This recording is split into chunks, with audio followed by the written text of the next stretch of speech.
நம்ம வந்திருக்க இடம் எங்கன்னு பார்த்தீங்கன்னா நம்ம ராஜமன்னாரில் இருக்கிற ராஜகோபாலசாமி கோயிலுக்கு தான். வருகிற 28 ஜனவரி கும்பாபிஷேகம் நடக்கும் போது அதுக்கு என்னென்ன சிறப்பம்சம் உள்ளே என்னென்ன நடக்குது யாகசாலை எல்லாத்தையும் போய் பார்க்க போகிறோம். பார்த்துட்டு உங்களுக்கு அப்டேட் பண்ணுறோம் வாங்க. அது இல்லாமல் இங்கே கோயிலோட சுற்றி மன்னாரில் என்னென்ன சிறப்பம்சம் இருக்குது எல்லாத்தையும் உங்களுக்கு அப்டேட் பண்ணி காட்டுறோம். நன்றி வணக்கம். நம்ம உள்ளே வாங்க. வணக்கம் நண்பர்களே. இப்போ நம்ம வந்திருக்க இடம் பார்த்தீங்கன்னா ராஜகோபாலசாமி கோயிலுக்கும் பின்புறம் மேற்கு வீதி. இங்கே சுற்றி அப்படியே பார்த்து ஒவ்வொரு வீதியாக பார்த்து வந்தால் ஒரு அழகாக இருக்குது. இது காரணம் என்னென்னு பார்த்தீங்கன்னா ராஜகோபாலசாமி தான். இந்த மன்னார்குடிக்கு இன்னொரு பேர் இருக்குது, ராஜ மன்னார்குடின்னு. அந்த பேர் வர்றதுக்கு காரணமே இந்த ராஜகோபாலசாமி தான். ராஜகோபாலசாமி, செங்கமலா தேர், 2 சாமி இருக்காங்க. செங்கமலா தேர் பார்த்தீங்கன்னா குழந்தை வர இல்லாதவங்களுக்கெல்லாம் வரம் கொடுக்குறது. ராஜகோபாலசாமி கோயில் பார்த்தீங்கன்னா அதோட சிறப்பு என்ன பார்த்தீங்கன்னா ராஜராஜ காலத்துலேருந்து இப்போ வரைக்கும் இந்த கோயிலோட வழிபடும் பக்தர்கள் சரி, இங்கே தொண்டு செய்யும் தொண்டர்கள் சரி, இதுக்கு நிதியளிக்கும் பல பல பேர்கள் அந்த காலத்துலேருந்து நம்ம ஜெயலலிதா அம்மா அவர்களோட ஒரு யானை வாங்கி கொடுத்தாங்க, பல அன்னதானம் பண்ணாங்க. அவங்களும் வாழ்கிற வரைக்கும் ராஜா மாதிரி தான் இருந்தாங்க, வாழ்ந்த பிறகும் ராணி மாதிரி தான் மறைந்தாங்க. அது மாதிரி தான் இங்கே சுற்றி இருக்கவங்களையும் பார்த்தீங்கன்னா அப்படி தான் இருக்காங்க. நம்ம காமராஜனை, முன்னாள் அமைச்சர் வந்தவர் காமராஜனை, அது இல்லாமல் பல தொழிலதிபர்கள் எல்லாருமே இந்த கோயிலோட ஒரு தொடர்புலேயே இருப்பாங்க. அதனால தான் எல்லாம் ராஜா மாதிரி வாழ்கிறாங்க. அதனால தான் ராஜகோபாலசாமி அவ்வளவு செல்வத்துக்கு கொடுக்குறாங்க. ராஜராஜ காலத்துலேருந்து அப்படி தான் எல்லாம். அதுக்கு ராஜான்னு பேர் வர்றதுக்கு காரணமே அதான்.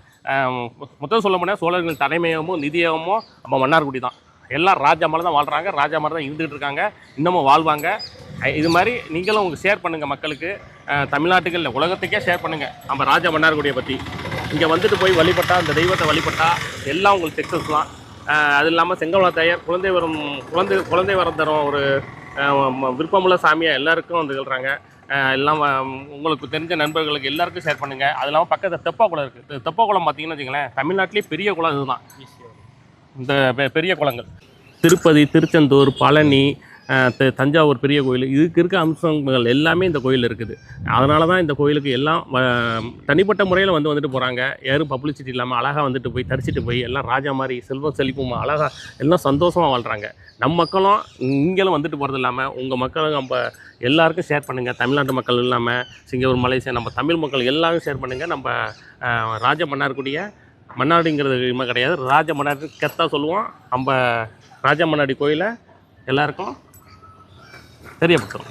பேர்லேருந்தே வருது ராஜா மன்னார்குடி. இந்த மன்னார்குடி தான் அரசு சாணைகள் உருவாகணும். பெரியார்லேருந்து, கலைஞர்லேருந்து எல்லாம் மேடை பெற்றாளர்களாக இந்த மன்னாரில் உருவெடுத்து தான் அதுக்கப்புறம் படிப்படியாக முன்னேறி பல சாதனைகளை செஞ்சாங்க. அதுக்கு காரணம் இந்த ராஜ மன்னார்குடி தான். ராஜான்னு வர்றதுக்கு காரணமே இதுதான். எல்லாருக்கும் இங்கே இருக்க மக்களும் சரி எல்லாருமே ராஜா மாதிரி தான் இருக்காங்க. நீங்களும் உங்கள் ஃப்ரெண்ட்ஸுக்கு ஷேர் பண்ணுங்கள். தமிழ்நாடு, இந்தியா, உலகம் ஃபுல்லாக ஷேர் பண்ணுங்கள். இந்த ராஜ மன்னாடி கோயிலுக்கு வந்து வழிபட்டால் உங்களுக்கு ராஜா மாதிரி வாழ்வாங்க. இங்கே வாழ்ந்துக்கிட்டு இருக்காங்க.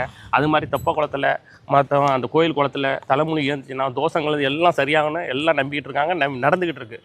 நம்ம மக்களும் நம்ம எல்லோரும் வந்து இந்த கோயிலை வழிபடுங்க. திருச்செந்தூர், திருப்பதி, பழனி, அப்புறம் பல கோயில் இருக்குது. அந்த கோயிலுக்கான ஈக்குவல் பவர் இங்கே இருக்குது.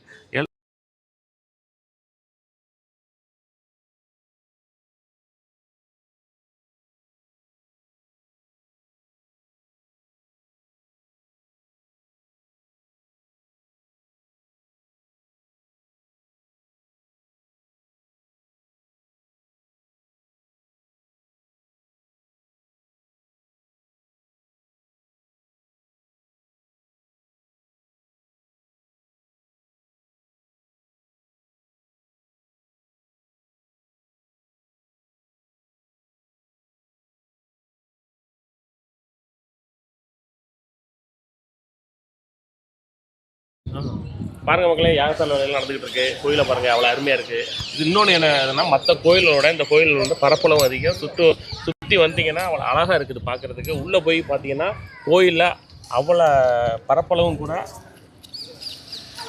கூட பார்க்குறதுக்கும் அவ்வளோ அழகாக இருக்குது. மன நிம்மதியோடு அழகாக உட்காந்து சாமி கும்பிடலாம். உள்ளே போய் பாருங்கள், அவ்வளோ அழகாக இருக்கும். மற்ற கோயிலோட சூப்பராக இருக்கும். உள்ள எல்லாம் வந்து பார்த்தீங்கன்னா சூப்பராக இருக்கும்.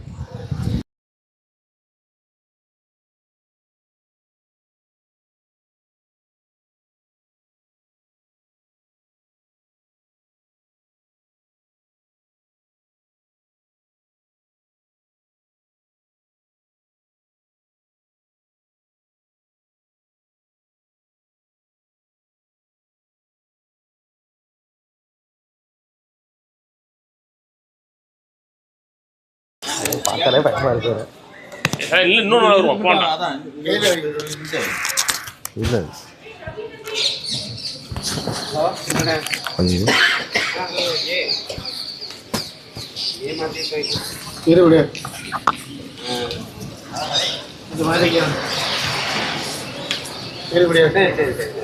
அப்படியே ஒரு ஃபோட்டோ எடுத்துட்டுருவோம். அப்படியே ஒரு ஃபோட்டோ எடுத்துட்டுருவோம். வீடியோ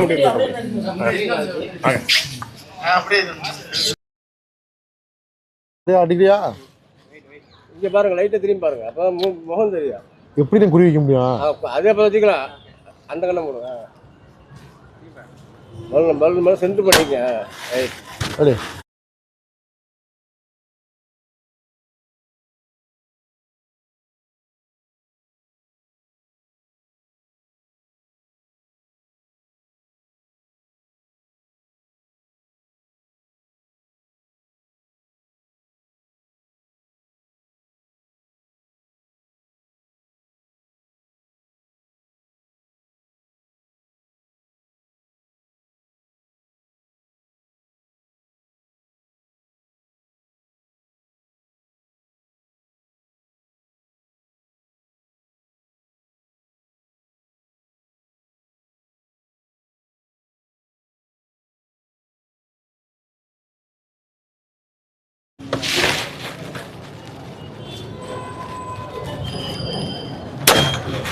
போய்த்தியா?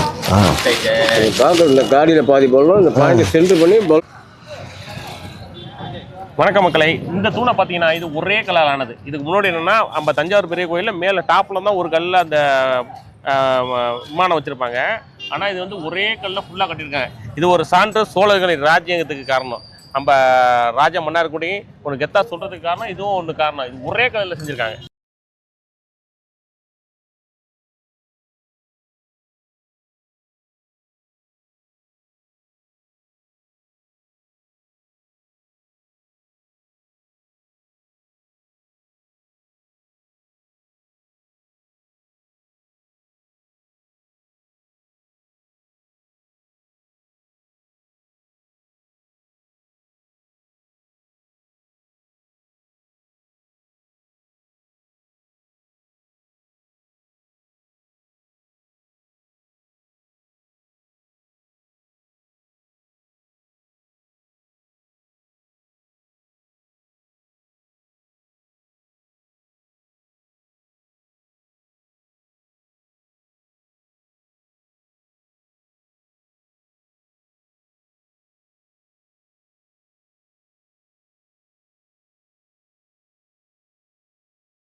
வணக்க மக்களே, இதுதான் நம்ம சொன்ன தெப்ப குளம். வேர்ல்டுலேயே பெரிய குளம் இதுதான். பார்த்துக்குங்க எவ்வளோ சுற்றளவுலேருந்து எல்லாம் எவ்வளோ பெருசாக இருக்குன்னு பார்த்துங்க. இந்த குளத்தில் வந்து நீங்கள் வந்து தலைமுழுகிட்டு போனீங்கன்னா உங்களுக்கு தோஷங்கள் எல்லாம் சரியாகும். அது இல்லாமல் இந்த குளத்தை வந்து அந்த காலத்தில் வந்து குளம்னு சொல்ல மாட்டாங்க. வேணால் கல்வெட்டை காட்டுறேன் பாருங்கள், வாங்க.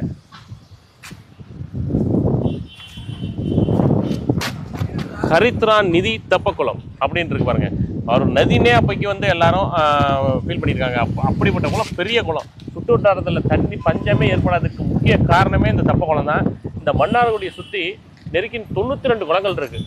இந்த குளத்தினால தான் இந்த சுற்று டெல்டாவுக்கே தண்ணி பஞ்சம் ஏற்படாமல் இருக்குது. இந்த குளம் பற்றி நாங்கள் பார்த்தது கிடையாது சிறு வயசுலேருந்து. அவ்வளோ பெரிய குளம். வந்தீங்கன்னா கண்டிப்பாக வந்து இந்த குளத்தில் வந்து பார்த்துட்டு போங்க. இப்போ சுற்றுலாத்துறை வந்து போட்டிங் எல்லாம் அறிமுகப்படுத்தியிருக்காங்க. குளத்தை பாருங்கள், எத்தனை பெருசாக இருக்குது, நதி மாதிரி இருக்குது. அவ்வளோ பெரிய குளம் அது.